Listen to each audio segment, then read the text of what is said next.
नौशर Feroze district reporter M Hassan Soomro Tharu Shah बरसांगो ठारू खान शीनो में 4 ॾींहं अॻु बेदर्दी सां क़तल थियल नौजवान शकील उर्फ मीर मोहम्मद शीनो जे क़तल में मुलविस जवाबदार लियाकत आलमानी पारां मक़तूल जे वारसनि खे धमकियूं ॾियण ऐं केस तां हथ खणण जे लाइ मक़तूल जे वारसनि जो वडेरे ऐं ठारू शाह पुलिस जे ख़िलाफ़ एहतजाजी मुज़ाहिरो करे क़ुरान पाक खणी टायरनि खे बाहियूं ॾेई रोड ब्लॉक करे छॾियो। जॾहिं त ट्रैफिक मुअतल रही ठारू शाह पुलिस जंहिं मुज़ाहिरीन ते हमले जी बि कोशिशि कई। मुज़ाहिरीन मीडिया खे ॿुधायो त राति वडेरो लियाकत आलमानी पंहिंजा गुंडा वठी असांजे ॻोठ आयो ऐं असांखे धमकियूं ॾींदे चयो त केस तां हथ खणो न त तव्हांजा सभु जुवान मारींदासीं। जॾहिं त असांजी हमदर्द महबूब सोलंकी खे बि पुलिस ई साए रही आहे ऐं उनखे बि कंहिं कूड़े केस में पुलिस फसाईंदी।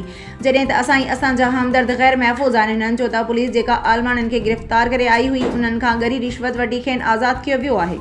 हिननि उहो बि चयो पुलिस असां सां इंसाफ़ करण बदिरां असांजे धरणे में अची करे असांजे मथां हमला पई करे। पुलिस जी अहिड़ी दहशतगर्दी जी भरपूर मज़ामत करियूं था जॾहिं त पुलिस सरियाम क़ातिलनि जी सपोर्ट करे असांजे नौजवान जो खून लोढ़े रही है। जेसीं ताईं इंसाफ़ न थींदो तेसीं ताईं असां रोड ते न रहंदासीं निकिरंदासीं।